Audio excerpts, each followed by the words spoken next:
Perek 11, the 11th chapter, and in the book, it's. I tried to fold it, or maybe it's. Oh, you're already ready to go. So we're learning about jealousy. And the first question I asked was, why is it in the Ten Commandments the only character that is mentioned is jealousy? Lo tachmod, lo tachmod et beit recha, lo tachmod et sherecha, don't covet, which is another word for. So this is in page 84, and the bottom of the page, kina. Also, jealousy is just a lack of understanding. And again, the secret and the key to everything is the reason why people get jealous is just because of complete stupidity and a lack of thought or understanding. And that's what we're coming to discuss. So let me just give you a quick background where we are. We're already at the end of the first section of Messilat Yesharim, which is about how to become a tzaddik. The first three characters, Zehirut, Zrizut, and Nekiyut, are how to become a tzaddik, a person that does what's expected of him. The next three is how to become someone that goes above expectations. Not just does what you're supposed to do, but actually goes beyond. And the last three is someone that is a kadosh, someone that has no other reality besides serving God. Thank you. All of us have to become a tzaddik. Everyone has to do what's expected of them. But there's a list of things that we don't know are expected of us. And that's the nekiyut. Cleanliness means you go deeper into understanding of it. There's many things that because of are either socially accepted or we have like an internal bribery that tells us it's okay, but really it's not when we look into it. So there's a list of things. First, the Ramchal spoke about things that were things to do or not do, like Lashon Hara, don't speak Lashon Hara. And the last group of four things, four characters, are about changing your character is much harder than changing your actions. It's much easier to change an action than to change a character. I'm going to not do this or I'll do that. The actions are much more easily controlled. But a personality is very, very hard to change and very hard to make a change in your life based on it.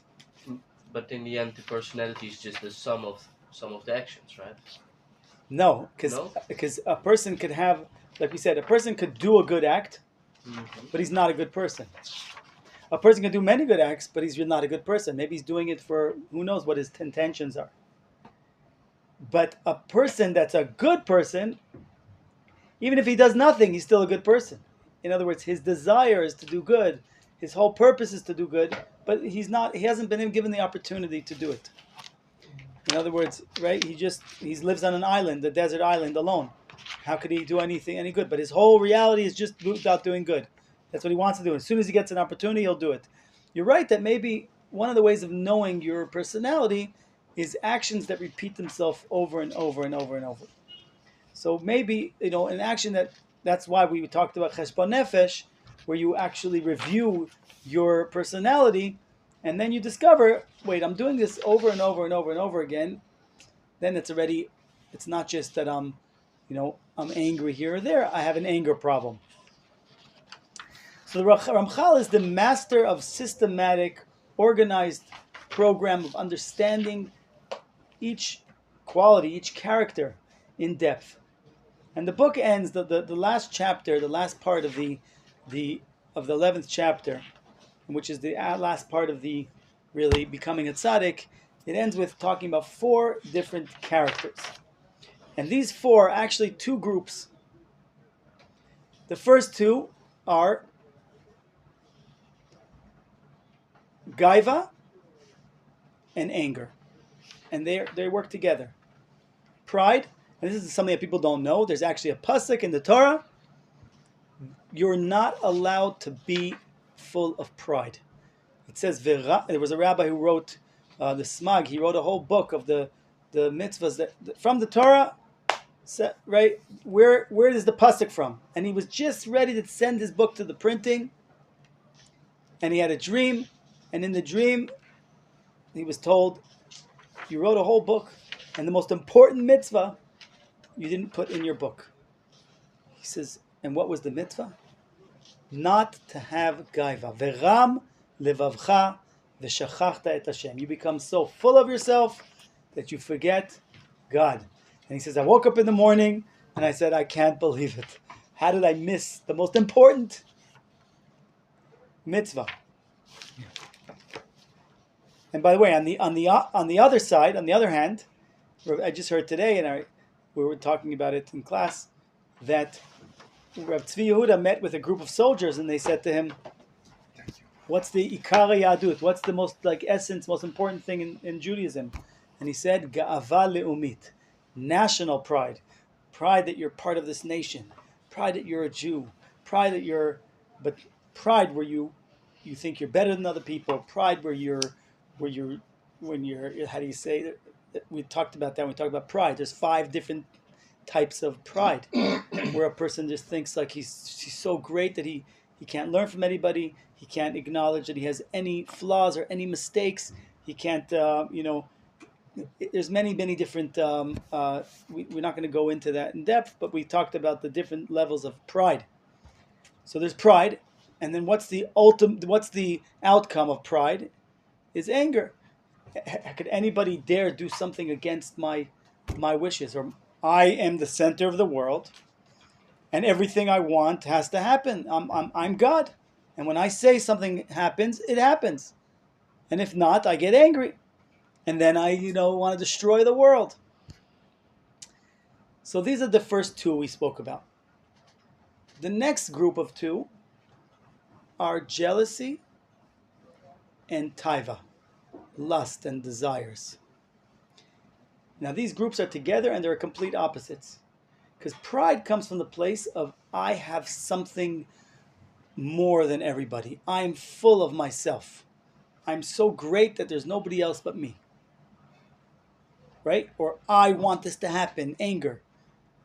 But jealousy and what we call ta'avot, desires and lust, it comes from a place of I'm lacking. I'm missing something. I'm missing this thing. I need that thing. I need this thing. So it comes from the exact opposite. So if we see the extremes of I'm so full of myself and there's no one else but me, or I'm so empty that I need to take from everyone around me. And both are negative. Right? But that's where it comes from. So the Ramchal says a person needs to be on guard.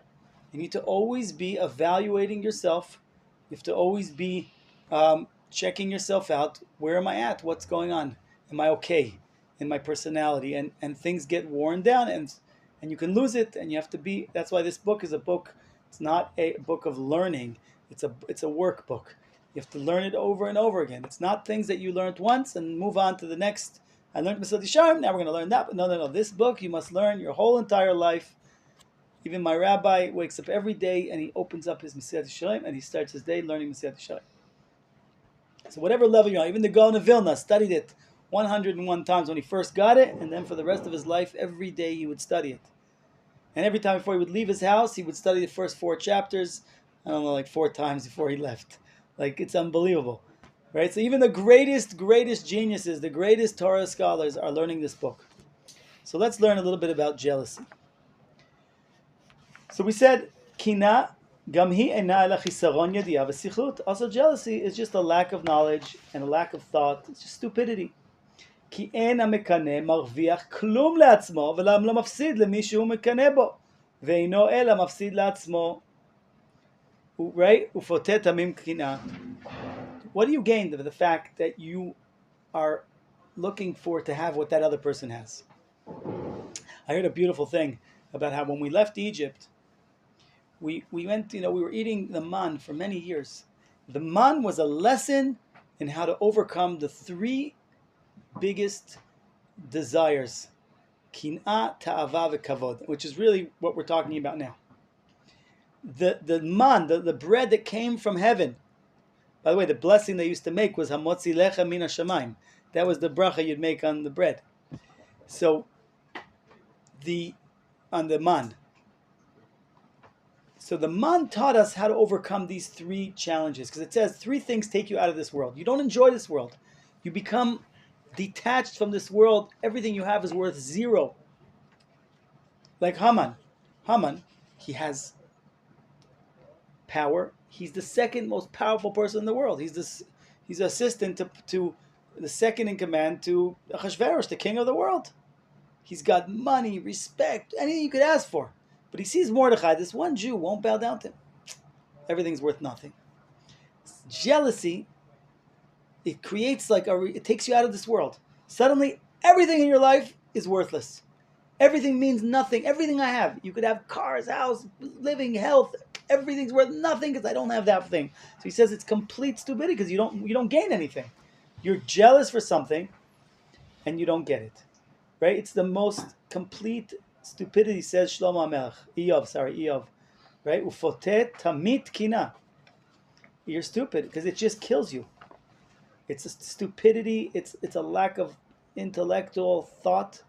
If you would just use your brain, the jealousy would leave. But what do you want from me? You may ask. Okay, well the thoughts just come that way. I see that fancy car and I go, oh, I want that, and suddenly everything I have is worth nothing. Sorry, you have freedom of choice. It was a story of a psychiatrist. This person, one of his patients, was suffering. In the middle of the night, he starts screaming, I need your help, I need your help. The psychiatrist looks out the window, closes the door, closes the window, goes back to sleep. In the morning, the next day, they meet in the office. He says, why didn't you answer me? I needed you. I did answer you. I took my head out. I said, when you have these thoughts that are bothering you, or whatever it is, you have the control, you have the freedom of choice to see it, acknowledge it, close the door, and move on with your life.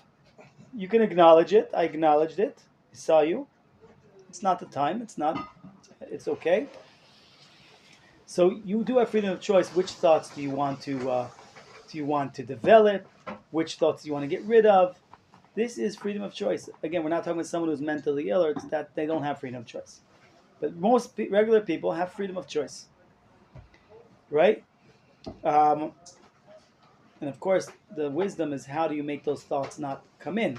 That's another question. Omnam yesh mi shesichluto raba kol כך עד שאין יראה לחברו איזה טובה יתעשת בעצמו. There's somebody that is so in such a bad way that when he sees something that his friend has, so he becomes he collapses. And what we mentioned in the Torah says, right, the only one of the 10 commandments that talks about character is don't, right, lo tachmod, don't be jealous, don't, and it says two. It says twice. Why twice? Lo tachmod et beit recha, et eshet recha, lo tachmod et beit recha. And this is bringing us into this, the way the Ramchal always explains to us, that everything is much deeper than just, the Torah says don't be jealous, but what does that mean? So there's a jealousy that is the jealousy of, it says twice. Why not lo tachmod? Don't covet your friend's wife, and don't covet your friend's house and his friend's house. Why do you have to say twice? Lo tachmod et beit recha, et eshet recha, lo tachmod et beit recha. Why does it have to say twice? Why do you say it again? The answer is there's a jealousy that comes to, you want to take his wife. There's only one wife. You're going to take her wife. But then there's a jealousy it's more refined. He has a house, so I want to get a house. You should know, actually, in Israel, when I was a kid, they used to have on the license plates, it would say the year of the car. 97, 98, any car you had, it said the year. You remember that? At the end of the car, it always said, right? And why did they change it? Because people would drive in front of a car that was a newer year. The suffering that they had, that someone's driving a newer car than them, they would go and switch their car. And it was switching too fast. They had to change the license plates because they want people to get new cars, but not like after a year. This is what my rabbi said. Rav Zuckerman. Okay? וידאג ויצטער עד שאפילו הטובות שבידו לא ייהנו מהצער מה שהוא רואה ביד חברו. And a person will become so much suffering about the good things that your neighbor has. Oh, so I started saying, the man in the desert taught us to overcome these three desires, negative desires of jealousy, tava, and kavod, the things that we're going to talk about now in this next two midot, characters. So how did the man teach us this lesson? Number one, it was each person got the amount of his family. So you had 11 kids, you got 11 jars. So what are you jealous? He has 11 kids, he needs 11 jars. It teaches you to understand that God has it planned out for each person what he needs for his mission in life. He needs a car, he needs health, he needs this money. That's what he needs. It taught us that. Respect. How do you want to have more than everybody else? I respect. Look what I have. It would only last till that day. The next day was gone. You couldn't be ahead of anybody else. All that competition was gone. And tava, each person got the amount of food that was they need to eat for the day. So it taught you to take from the world, take from life your amount that you need. So these three characters that we're going to be talking about now, that was what we learned in the desert as we were coming to receive the Torah, was through the man, through this experience, was to learn to overcome these three negative characters. Later on, we'll talk about where is the positive. There's a way that you can also use it, jealousy, for positivity. And we'll get to that soon. So here we see a person, v'rekev atzamot kina. A person that we said, a person starts suffering from, because he has so much good, I'm suffering. What's the connection? There's a joke of somebody said, they asked jealousy, tell me anything you want, you can have. So he said, I want this, but I just want you to know, your friend is going to get double whatever you ask for. So jealousy said, take out my eye.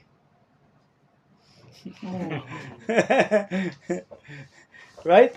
So that's literally the stupidity. And all you have to do is think. All you have to do is think. All you have to do is think about, and we're going to get to what to think about, but the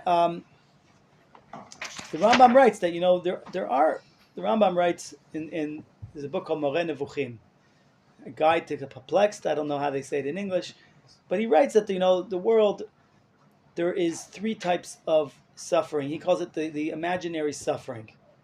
He has a whole essay on the suffering in the world, the imaginary suffering. He says, number one, natural disasters. They happen very rarely, and it's not very common, and usually the world runs very well. Number two, there's wars. Also, this is very rare. It doesn't happen every day, and it's not, not every day is somebody, beaten or murdered, or someone steals from you. It doesn't happen every day. But the suffering that does happen every day is a suffering that a person does to himself by living unhealthy, eating unhealthy, all kinds of unhealthy way of living. In other words, we bring it onto ourselves. And one of those suffering that we bring to ourselves is jealousy. There's no need for it. But it's powerful. It's powerful. It's a powerful force. If we see that in the Torah, it's the only one of the 10 commandments that is mentioned, that's very big. If we see that the snake used jealousy to get Adam and Chava to eat from the fruit, God is worried that if you eat from the fruit, you're going to know more than him. You're going to be greater than God. So the snake used jealousy. And it says that the snake, why did he even start with the whole story? Because he saw Adam and Eve together, and he got jealous, and he wanted to take Eve. So jealousy was that was the force. And we see, why do we bless our children? Yasimcha Elohim Kefayim Menashe. Why don't you bless them to be like Avraham Avinu, Yitzchak, Yaakov? Why do you bless your children? Be like Ephraim and Menashe. Because they didn't have any jealousy. They were the first brothers that didn't have jealousy. You had Yosef and his brothers, they were jealous. And look what happened, we got sent to Egypt because of it. Look what jealousy brought. The first one that wasn't jealous, Yaakov switches his hand and gives the bracha to the younger son. And the older son is happy. I bless the children that you should learn from this quality of, okay, he's younger, but he has more skills for me than to be a leader, more of a leader. He's built for it. I'm not. Great. Right? So we see this incredible with Esav and Yaakov jealousy. Esav was jealous of Yaakov. Right? So that's why it's an important thing to do. So let's keep going. Omnam yesh acherim she'enam mitztarim v'korim kol kach.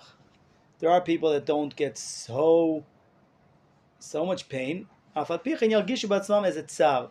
So again, we're talking different levels of jealousy. The same way we spoke about anger. There's a person who's just angry all the time. He's just an angry person. Everything he is angry. Another person gets angry once in a while.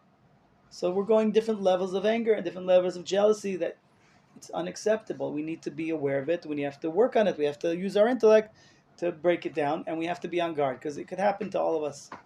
We could all become jealous. Especially in the society we live in. The school system is based on, they say, okay, what's the average that a kid, first grade, should know? He should know how to say the Aleph Bet. But then what happens to the kids that are under average, which is 10%? What happens to the kids that are over average, which is 10%? They end up frustrated, making trouble, getting kicked out, and so on and so on.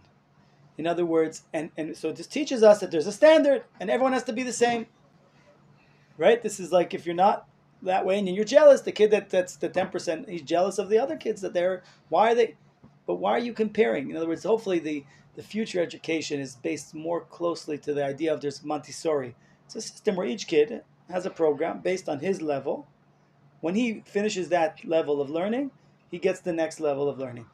Now with AI and all these robots, it could be amazing. Each kid could have his own program, and in the future, they already have these robots that are learning with kids. Like a robot that can ask you questions and knows exactly where you're at and always make it a little harder and always based on your level of challenging you, but not too much, and really like taking you to the next level. That's how Hashem deals with us as far as challenges in life. He knows exactly which challenges we can handle. He knows exactly. It's not easy. It's a right there. We can either choose to fail the challenge, or we can overcome the challenge. But it's every challenge we get in our life, we have the tools to deal with it. Because God builds a program tailor-made for each and every one of us, based on what we could deal with, so that we don't break. But it doesn't mean it's not hard. But we know we trust God, and we know that He's doing it for our good, and we know. So that's the thing to know.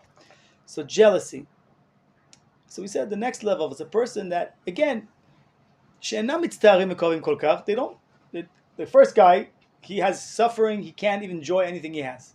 Everything is worth nothing. All of life is miserable because he doesn't have what his friend has, what his neighbor has. The next guy, he's not in such pain, but yargishu ez tsar. In other words, the jealousy doesn't take away all of his joy of his life, but it's like a pinch. It's like a pinch in his heart. Why does he have it? First stage, right? The smile is sort of like taken off his face. Oh, look how nice my thing is. Yeah, you show you the guy comes driving his new car. You're like, oh, so nice. But then the smile goes off his face, right? Birotam echad ole eze ma'ala yetera. You see somebody moving up. He just got promoted to CEO. He got promoted to something. Oh, im lo yeh mo'avav hayoter dvekim bo. And these are things that we all fall. These are things that we all make a mistake in. And if it's not somebody, it says that in the Gemara that there's two people that never get jealous. A father doesn't get jealous from his son, and a rabbi doesn't get jealous from his student.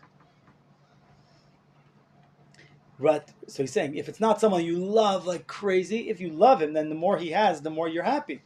Because you're saying, wow, I'm so happy that he has that. That's wonderful, because you really love that person. So obviously it comes from a lack of love. Right?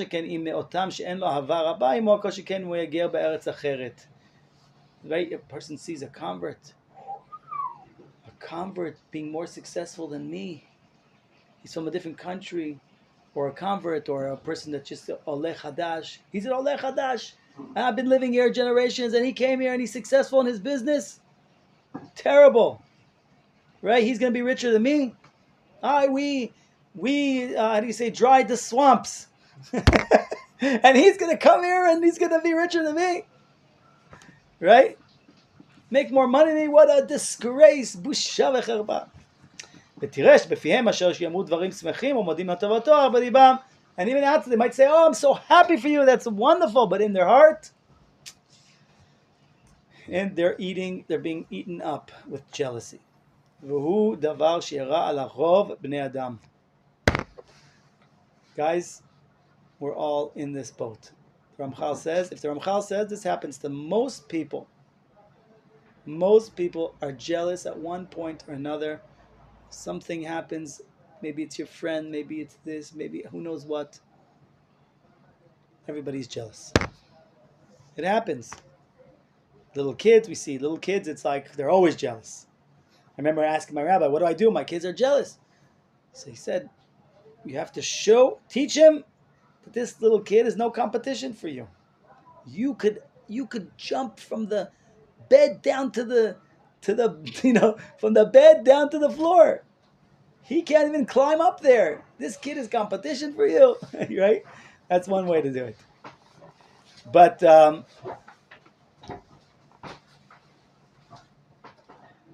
so it's a big thing. Kids get jealous, and it happens. There's a story in the Gemara. Rabbi Yeshua ben Parchia, the Gemara Menachot Kuftet. Rabbi Yeshua ben Parchia said, if people would come to me and say, come be the leader, come be the king, come be the Nasi, I would take them, tie them up, and throw them to the lions. I had no desire whatsoever to be the leader. But now, Shekvar Aliti, once I became the leader, try to get me down, tell me that's it, you're not the leader anymore. I would take a boiling kettle with water and pour it on you. Right? Do not take me down. How do we learn this? Shaul HaMelech. He was the most humble person. He didn't want to be king. He had no desire to be king. They told him you're going to be king. He didn't even tell anybody.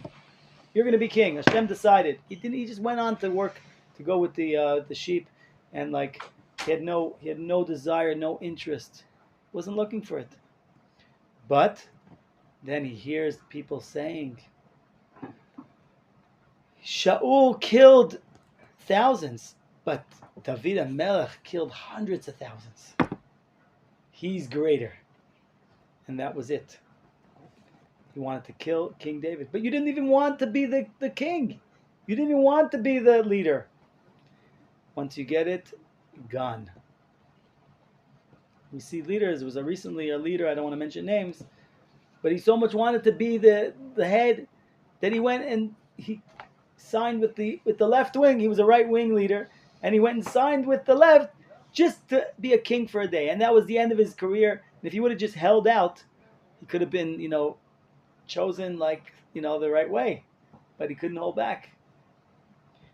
Right? And this is there's so many stories about this. And that was it. And it's a very, very intense issue, and we have to be on guard. Okay? And he says this is a disease, it's a common disease. זה דבר יארע על רוב, ברוב בני אדם, on the majority of people in the world. You're jealous? Just understand that it's okay, but get help. get help. take care of it. How do you take care of it? We're going to get there in a minute. So first of all, we said, like, take it easy. You're not like the worst low life because you're jealous, right? It's a sickness. The Rambam calls the bad midot, bad character, like a mental illness. It's a problem, but you're not the worst person. Like, it's okay. We're already in the kiyut. Like, there's a lot of things that, like, this is a problem. Afal pi shelo yu balei kina mamash. Omnam lo niku mimena legamre. Right? So this is what it is.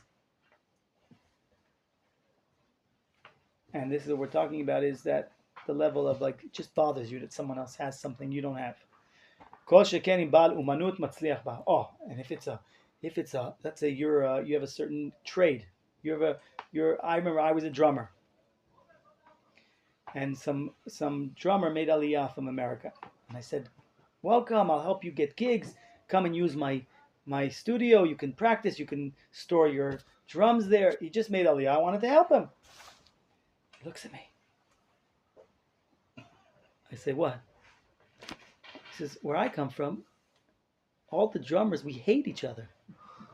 What are you doing offering me, you'll give me gigs, I can use your studio. What, are you crazy?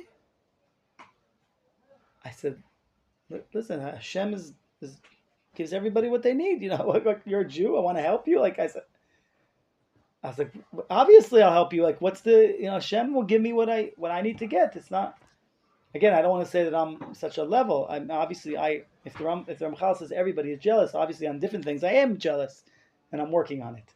But on this level, it wasn't something that was a challenge for me. This is what he says. He says, if it's a person in the same trade as you, then, like, if they're successful, it says that every kol uman saneh lechavre, every trade worker hates his friend. Maybe he would have became more successful. Maybe he just came here. I don't know. Maybe I would have became jealous, or like, I don't know if I was working on that. I'm just saying. Here it says if they become very successful, or who knows what. I hope not.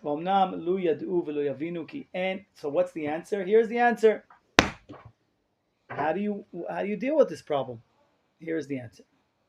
If you would know, if you would understand. אין אדם נוגע במוכן לחברו אפילו כמלוא נימה. Oh! Ay, ay, ay, la la la la. Ay, ay, ay, la la la. We missed you. You were like the pillar. No. Oh, Shuvcha, welcome back. Welcome back. We're happy to see you. So we're learning about jealousy. And you came right at what's the punchline? What's the answer? How do we deal with jealousy? We spoke here about what an intense challenge it is. And the Ramchal says everybody is jealous, pretty much. How do you work on it? Here's the answer. Number one is to tell yourself over and over and over again. En Adam nogea b'muchan lechavero afilu kimlo nima. Nobody can touch anything that's meant for you, even the pin of a like the smallest head of a pin. In other words, Hashem calculated for you exactly what you're going to get. Nobody can give to you or nobody can take to you from anything that you're supposed to get. So there's no, that completely diffuses, destroys any jealousy. What's to be jealous? He has 3 cars and you don't have a car. You don't need a car. It's not part of what you need tools that you need to do your work in this world. Or whatever the issue is. He's married, I'm not. Who knows what it is? Hashem has it tailor-made for you, what you need. And He guides it like the man in the desert. You had 11 kids, you needed 11 jars. You had 1, you got 1. It's calculated. It's done. And there's nothing that you're going to do, no tricks, and you can't trick the creator of the world. The wonderful wisdom and knowledge, and his knowledge that is bilti nodat. We have no clue of Hashem's wisdom, of how He tailor makes the suit for each and every one of us, of what we need and our challenges. Even the challenges that we go through are there to bring us to a certain moral place that we need to get to. And we wouldn't get there without these challenges. Everything is tailor-made. הכל כשר לכל מהשם כפי עצתו הנפלאה. The wonderful wisdom and advice וחוכמתו הבלתי נודעת, הנה לא היה להם טעם להצטער בטובת כלם כלל. Everything is guided by Hashem. The fact that your friend makes more money than you and you make less and you have a less status, it's Hashem. We don't understand all of the reasons, but it's definitely for the good, and and who knows, maybe you would be king. They would end up chopping your head off, right? Therefore, we know that Hashem is guiding everything. Hashem has money to give everybody if He wants, but He makes reasons. It says, "Ki yimoch achicha vechazakta bo v'chai achicha imach." Torah says that when your friend falls financially, give him money. V'chai achicha imach. Give him. So I heard a beautiful perush. What does that mean? V'chai achicha imach. That the life of your friend is in your hands. What does it mean? It means that when Hashem created the world, He created the world, that everybody's going to get what they need. But for reasons we don't understand, Hashem decided this person won't get what he needs. But He created in the world enough for everybody to have what they need. So what does He do with that money that you were supposed to get like 1,000, but He decided to give you 200? What does He do with the 800? He gives it to another person, and his job is to give it to you. His life, his lifeline was given to you. So what does the guy think? Oh, Hashem gave me more. That means He likes me more. Now I have to go take care of myself better. No, it means that He trusts you, that you have the ability you can give, and that and then if everyone would look at it this way, obviously some people, they need different things. If you're, whatever tools you need, whatever, some people need a big house, some people need different things. But there would be no jealousy if you would just understand that we believe in the Creator of the world, that He guides everything. And God is not stingy. And He could give everybody. And this is what it is. So we have to remember this, that this is the answer to how to overcome the challenge of jealousy. Okay? And we saw King David, Shlomo Melech said, don't make me too rich, don't make me too poor, like, give me what I need. Obviously, that's the goal. But to just repeat this to ourselves all the time, whenever we feel some type of pinch, like we said, you see somebody succeeding, and you're like smiling, good job, way to go, but in your heart you have a little pinch, then tell yourself over and over, this is an Adam, God, nobody can touch anyone, right? Even like a little pinhole. Nothing, not even a small amount. Whatever was prepared for that person, God organizes everything, what they need, and it's complete goodness, right? Even if we don't know why. Like there's a Greek mythologic story about a king that he loved gold. So the fairy said to him, anything you touch will turn to gold. And then what happened? He couldn't eat, and he couldn't, right? His daughter came home, he gave her a hug, she turned to gold. So like, not everyone needs, you don't need what other people have, you don't need to think in this way. And this is what's going to happen in the future, what's going to happen? Is everyone going to be rich? Is everyone going to be smart? Is everyone going to be a musician? No, there just won't be jealousy. This is what it says in the lo yetzar le'echad b'tovat acher. People will not have this suffering, this pain of someone else's success. And a person will not have to hide it, right? According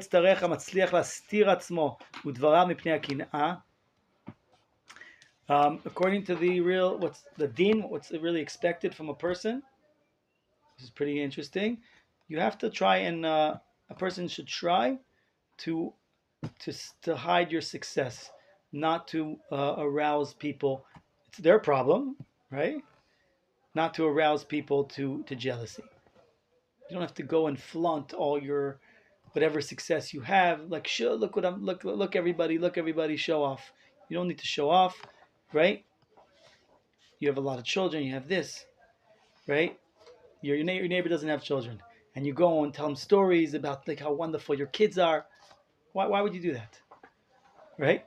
Like, be sensitive. You know this person doesn't have kids. You're going to go and tell them about this kid and that kid and this kid and that kid, and you know that they're suffering that it can't have children, right?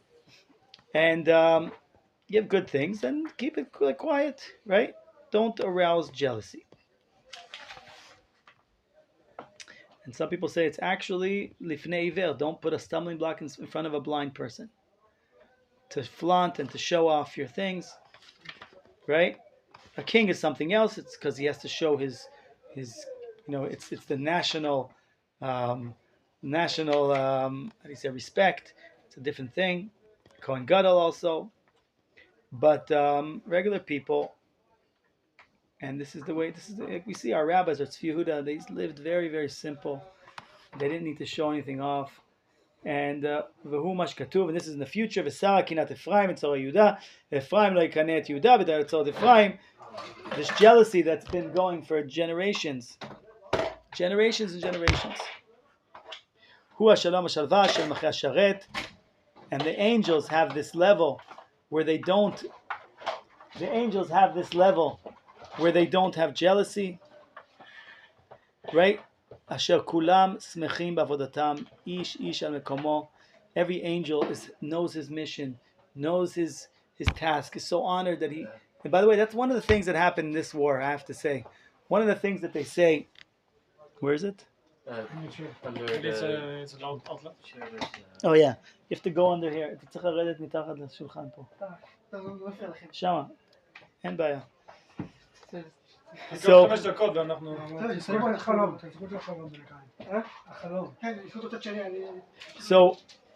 by the way, this is one of the things that happened in the war that we see today.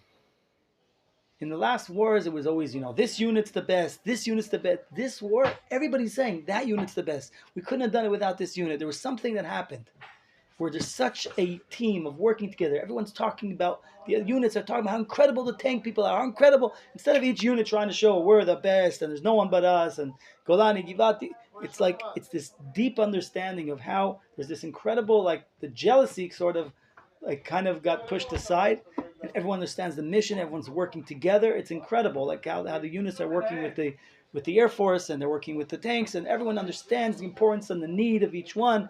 It's an incredible thing that happened during this war. And this is really what happens in the future, and this is how the angels are. Each one knows their place. Everyone knows the truth.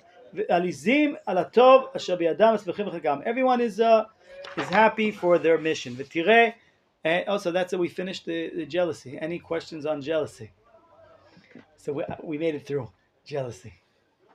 I have a small question.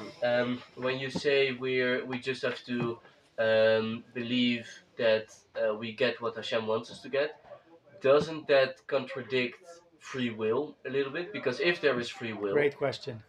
Aren't we able to get more? That's a great question. It's a great question. I'll answer it first of all by saying that when it says Ezra Shir Hasameach Bechelko, right? When it says in Pirkei Avot, you ever hear this? Who is a rich person? A person that's happy with his lot in life. Chelek. What is a chelek? It means a piece. Does that mean that I shouldn't try to get, anything? Because whatever my piece is, the answer is, my rabbi said, you don't know how big your piece is. You don't know how large your chelek is. Maybe your chelek is, maybe you have to be a billionaire. Maybe that's your God's calling. Your calling for you is that's you have a very big piece, and you have to go to get it. They say that where does trust in Hashem begin? Where hishtadlut ends. For example, a person's trying to have children. He's trying to have children. They're doing everything, and it's not working. At some point, you say, "Okay, Hashem, now I accept. You have to do everything." Now, this is a deeper argument between two great rabbis. One is the Chovat HaLevavot, and this was 1,000 years ago. And the second one is the rabbi's name is what's his name? Forgot. There's a I forgot the other one. I forgot the name. It will come to me. So there's a machlok between two rabbis, and they both bring the same pasuk to explain this. Their proof to their argument. Chavat Avot says, whatever you get, you have to do the minimum of the minimum of the minimum of what is accepted in, like, in other words, people usually work 8 hours a day, so you have to do that. You have to work 8 hours a day, but whatever you're going to get has nothing to do with the work you're doing. So therefore, you could open a store in the middle of nowhere. Open the store. There's no connection between the effort that you do, the run. Thank you. The run, Rabbeinu Nachman, he's one of the Rishonim. And they bring the same pasuk. Because what does it say? V'zacharta ki Hashem noten lecha koach la'asot chal. Remember, whenever you're working, you open a store. Hashem is the one that is giving you the ability to koach la'asot chal. You have to remember this. So stop thinking that it's because the store you opened, or stop thinking it's because you're so smart, or because, no, Hashem decided ahead of time how much you're going to have, and as long as you made an effort, the minimal effort of what's considered standard, normal effort, you're okay, and then you'll either be rich or poor, and Hashem will decide. So therefore, just do your 8 hours on any sub. Doesn't make a difference what it is. Choose something that you like. Open a store, sell milk, and either you'll become like a chain of supermarkets, or you won't, and that's Hashem already decided. Now, there's 3 levels, they say. One thing is a person doesn't have to do anything and becomes a billionaire. It happens, he inherits money or whatever. Another person, no matter how much he tries, he'll never succeed. But the majority of the people, the average person, they put their effort and they get what they need. According to the Ran, so that's the Chavat Levavot. According to the Ran, and I'll tell you how Rav Kook makes peace between the two. According to the Ran, says to the Chavat Levavot, who lived a couple hundred years before him, and he's a Rishonim, the Ran, he says something else. V'zacharta et Hashem. They both use the same pasuk to explain their case. V'zacharta ki Hashem noten lecha koach la'asot chayil. So the Ran says to the Chavat Levavot, I'm sorry, but I disagree with you. If you were correct, and you would say that remember that Hashem is the one that gives you the success, and not your work. If you were right, it wouldn't have said koach. It would say ki hu noten lecha chayil. Hashem gives you the success. It says He gives you the strength to do success, which means if you put effort, if you put in over hours, if you do analysis of the market and you do all these things, then you'll be successful. How does Rav Kook bring peace between the two? Rav Kook says there's no argument between them. V'zacharta, first of all, you have the Rishonim, they come first. The Chavat Levavot, duties of the heart, he said this there first, and what he says is correct.